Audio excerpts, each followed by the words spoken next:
और आप देख रहे हैं प्ले विथ इंग्लिश लैंग्वेज। पिछले क्लास में मैंने आपको बता दिया था 12th इंग्लिश का दूसरा चैप्टर तक हमने आपको बताया था, जिसमें से कि दूसरा चैप्टर था Bharat is my home, doctor Zakir Hussain के द्वारा लिखा गया। आज हम लोग पढ़ेंगे अ पिंच ऑफ असनफ। इस चैप्टर के राइटर हैं मनोहर मावलंकर। ये इसमें एक वर्ड आया है पिंच और असनफ। पहले इसके बारे में जान लेते हैं कि पिंच मतलब क्या होता है और असनफ क्या होता है। तो पिंच मतलब होता है चुटकी।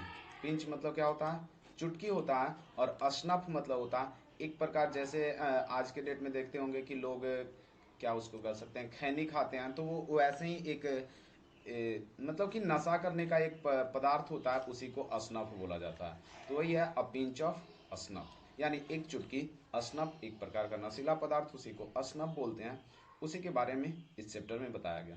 बहुत इंटरेस्टिंग कहानी है, बहुत सुंदर कहानी है। आइए इसको समझते हैं। हर चैप्टर की तरह इस चैप्टर में मनोहर मौलंकर के द्वारा, यानी कि राइटर के बारे में भी हम लोग जानेंगे और आगे पढ़ेंगे।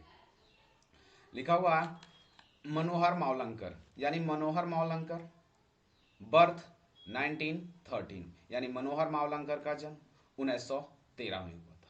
Is a well known novelist and short story written with over 25 publication to his credit. यानी मनोहर मावलंकर की, किसके? मनोहर मावलंकर का जन्म कब हुआ था? तो 1913 ईस्वी में हुआ। एक प्रसिद्ध उपन्यासकार और लघु कथाकार हैं, जिनके नाम 25 से अधिक प्रकाशन है। यानी इनके नाम 25 से अधिक प्रकाशन है, 25 से अधिक लघु कथा और फिर पुस्तकें इन्होंने लिख डाली। उन्हीं का एक चैप्टर जो हम लोग पढ़ेंगे पिंच ऑफ असनफ है। आगे बताते हैं। His important works include Dastan, distant drum, तो नहीं, डिस्टेंट धूम नाम का इनका एक बुक है, जिनके बारे में बताते हैं, जो महत्वपूर्ण, इंपॉर्टेंट मतलब होता है काफी प्रसिद्ध इनकी ये पुस्तकें रही है। आगे बताते हैं द प्रिंसेस, प्रिंस से बना है प्रिंसेस, प्रिंस मतलब होता है राजा और प्रिंसेस मतलब होता है राजकुमारी। और अगला जो है a bend in Ganges and Bombay beware, यानी उनके महत्वपूर्ण कार्य में से ये चार बुक आपको दिए गए हैं। ये सभी उनका प्रमुख पुस्तकें हैं या फिर प्रमुख कृतियां हैं। आगे बताते हैं मनोहर मावलंकर के बारे में। आगे लिखते हैं the present story, the present short story a pinch of snuff taken from contemporary Indian short story in English is full of wit and adventure. यानी उनकी जो ये कहानी है, उनकी जो एक किताब है contemporary India short story in English, उनका एक किताब है contemporary India short story in English, उसी से ये पिंच ऑफ असनफ नाम का लघु कथा लिया गया है। यानी इस बुक से बोल सकते हैं अ पिंच ऑफ असनफ नाम का जो चैप्टर है या फिर कहानी है, वो किससे लिया गया है? तो contemporary India short story in English, जिसके राइटर हैं मनोहर मावलंकर। आगे बताते हैं the readers, readers excitement is built up through the accuracy and the profound comedy of Mavalankar's narrative. यानी मावलंकर साहब के मावलंकर साहब के द्वारा वर्णन की गई जो कविता या कहानी या कॉमेडी होती है, वो सटीक और गहन होती है।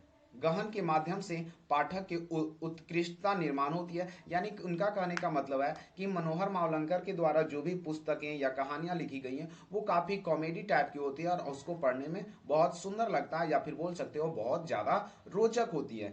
इस कहानी में भी वैसा ही कुछ है कि अ पिंच ऑफ असनफ नाम का जो चैप्टर है, काफ़ी इंटरेस्टिंग और काफ़ी रोचक चीज़ें इसमें बताई गई है। इसमें 3-4 किरदार हैं, जैसे कि नानू काका और एक माँ और एक बच्चा है, एक मतलब एक लड़का है, उसके बारे में इसमें बताया गया। यही 3-4 मुख्य किरदार के रूप में है। ये पिंच ऑफ असनफ आपको हम बता चुके हैं। पिंच का मतलब क्या होता है? तो पिंच का मतलब होता है चुटकी। पिंच का मतलब क्या होता है? चुटकी। और असनफ एक प्रकार का नशा, जैसे जिस तरह से तंबाकू होता है, उसी तरह से एक प्रकार का ये नशीला पदार्थ है जो एक चुटकी लेने के बाद लोग इससे नशा करते हैं।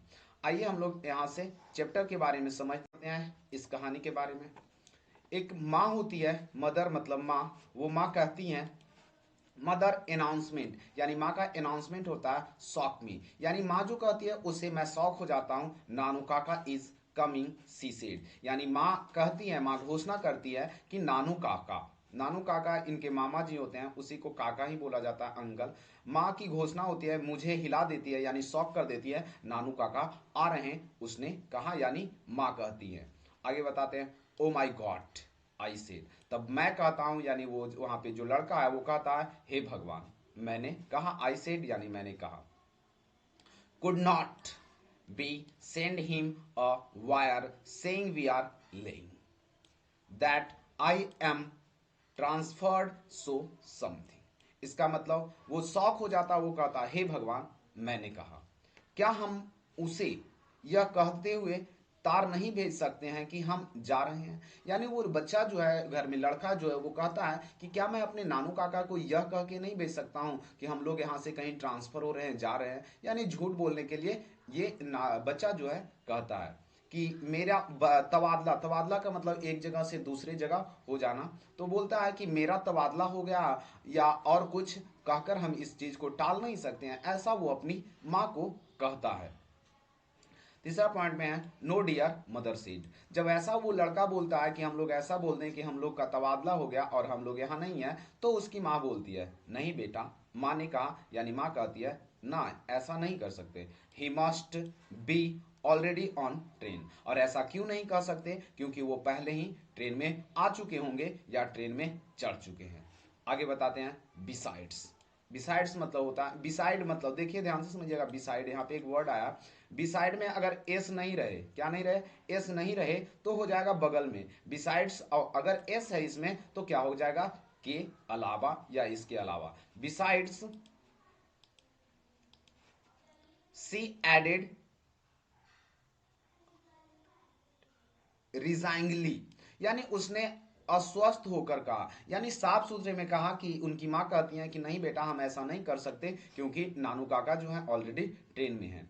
He says he can not stay here for more than 2 और 3 डेज। उनकी माँ बोलती हैं कि वो 2 से 3 दिन यहाँ ज़्यादा रहे, 2 से 3 दिन यहाँ रहेंगे, इससे ज़्यादा दिन वो यहाँ नहीं रहेंगे। ये बोलती हैं उसकी माँ, सॉरी वह बोले कि वह 2 या 3 दिन से अधिक समय तक यहाँ नहीं रुक सकते, ऐसा उसकी माँ बोलती है अपने बेटे को समझाते हुए। फिर आगे बढ़ते हैं तो बोलते हैं, what is he coming to Delhi in this heat. वो लड़का बोलता है कि वो इतनी गर्मी में, वह इस गर्मी में किस चीज के लिए दिल्ली आ रहे हैं, यानी इतना ज्यादा हीट है, गर्मी है, और इसके लिए वो किस काम के लिए दिल्ली आ रहे हैं, ऐसा वह लड़का पूछता है। ही अब उसकी माँ बोलती हैं, he wants to see some minister. उसकी माँ कहती हैं कि वह किसी मंत्री से मिलना चाहते हैं या किसी मंत्री से मिलने आ रहे हैं, ऐसा उसकी माँ कहती हैं। लड़का बोलता है, व्हाट। यहाँ पे वाट जो वर्ड आया है वो आश्चर्यचकित, आश्चर्यजनक बातें हैं, यानी आश्चर्य करने के लिए आया हुआ है। तो वो लड़का, वाट, क्या। उसके बाद बोलते हैं, that means he will be here for weeks. वो कहता है, तब लड़का बोलता है, इसका मतलब है कि वह हफ्ते तक यहाँ रहेंगे। अब ऐसा क्यों बोलता है, क्योंकि वो जानता है कि कोई भी मंत्री जल्दी लोगों से मिलता नहीं है और लंबे समय के लिए वो टालते हैं। तो वही लड़का बोलता है कि इसका मतलब है कि वो 1 हफ्ते तक यहाँ रहेंगे। Minister don't see people for big months. इसका मतलब वो कहता है मंत्री लोग हफ्ते महीने तक नहीं मिलते, वो मंत्री लोग हमेशा टालते रहते हैं, ऐसा लड़का बोलता है। और उसके बाद बोलता है, ओ माई गॉड, हे भगवान। आश्चर्यचकित हो रहा है वो कि हे भगवान, ये आ रहे हैं नानू काका, और इसका मतलब है कि वो सप्ताह भर या फिर मंथली तक रह सकते हैं, क्योंकि वो जो मंत्री लोग होते हैं ज्यादा लोगों से मिलते नहीं हैं। आगे पढ़ते हैं तो आगे बताते हैं, इफ। इफ मतलब होता है यदि। इफ योर नानू काका वांट टू सी मिनिस्टर। उनकी मां कहती हैं, यदि तुम्हारे नानू काका मंत्री से मिलना चाहते हैं।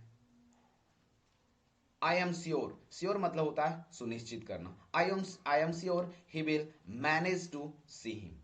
तो वो बोलते हैं तो मुझे यकीन है कि वह उसे मिलने या उससे देखने का इंतजाम कर लेंगे, यानी कर चुके होंगे या फिर वो करके आ रहे होंगे, ऐसा उसकी माँ कहती हैं।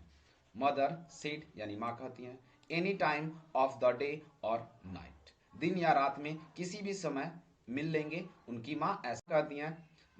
Mother has always been very loyal to her side of family. इसका मतलब क्या हुआ कि माँ जो होती है अपने परिवार की तरफ, यानी नाना घर के जो भी परिवार होंगे उसके उनके ज़्यादा करीब होंगे, तो वही बोलते हैं कि माँ जो है हमेशा अपने पक्ष के परिवार के प्रति बहुत वफादार रहती है। और जाहिर सी बात है सब माएँ ऐसी ही होती हैं, अपने यानी कि नानी घर से रिलेटेड जो भी फैमिली होंगे उनके प्रति वो लोग कुछ ज़्यादा ही ख्याल रखते हैं। तो वही बोलते हैं कि माँ हमेशा अपने पक्ष के परिवार की बहुत क्या होती हैं, हमेशा क्या रहती है, वफादार रहती है। एंड मतलब और आफ्टर ऑल नानू काका इज हर ब्रदर, और ऐसा क्यों, आखिरकार नानू काका मेरी माँ की बहन जो है, यानी कि मेरा उस लड़का का कौन हो जाएंगे, तो मामा जी हो जाएंगे, यानी उनके भाई साहब आ रहे हैं उस लड़के की माँ की भाई साहब। आगे बताते हैं I know I on the other hand, और दूसरे इसका मतलब हुआ और दूसरी तरह दूसरे शब्दों में on the other hand may have something of a complex about minister. दूसरी ओर मुझे मंत्रियों से लेकर कोई मनोग्रंथि हो सकती है। इसका मतलब ये कहता है कि मुझे मंत्रियों से हमेशा चिढ़ टाइप के होता है, यानी बोल सकते हैं हमें मंत्रियों से ज़्यादा बनता उनता नहीं है।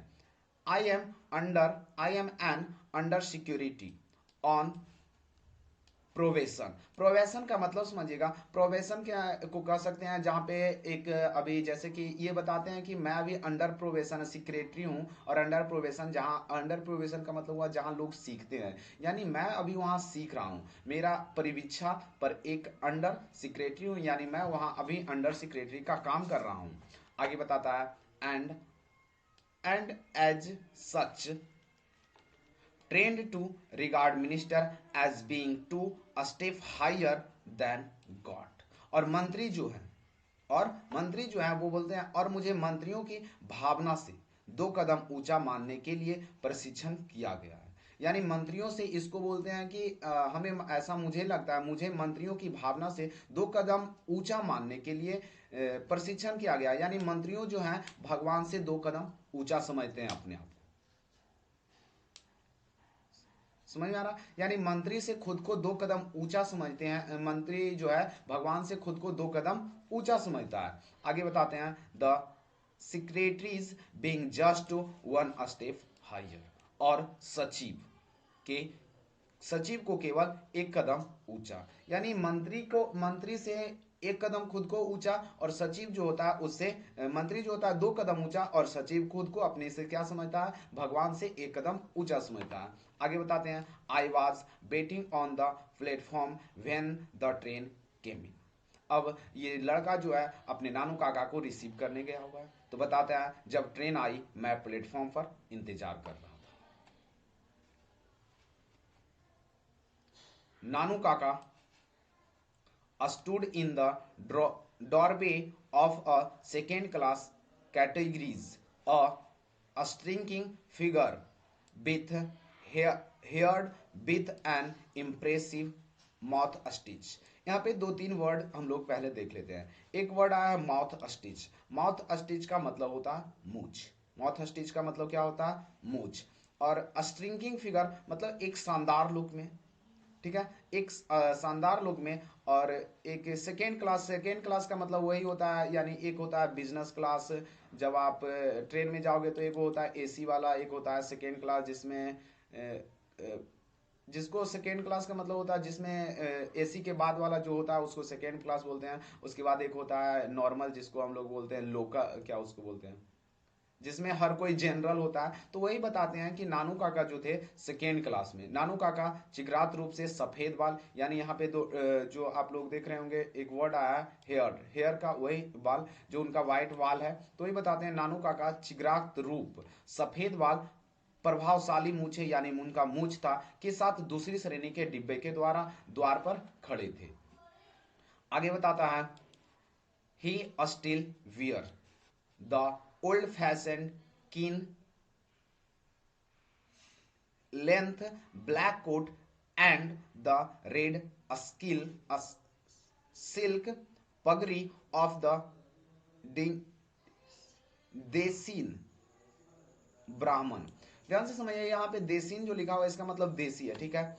And drapes a white angocha around his shoulder. ध्यान से इसको समझिएगा। ही अस्टिल, अस्टिल मतलब शांत। ध्यान से समझिएगा।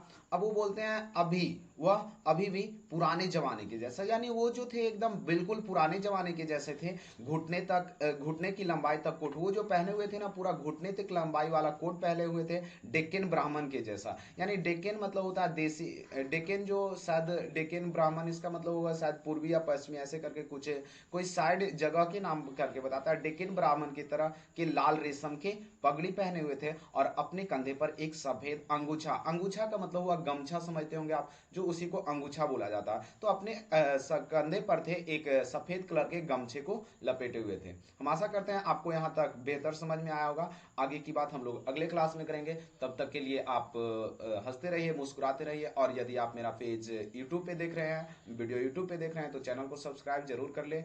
और फेसबुक पे देख रहे हैं, पेज फॉलो करके लाइक और कमेंट जरूर करें। Thank you so much. I will meet you tomorrow.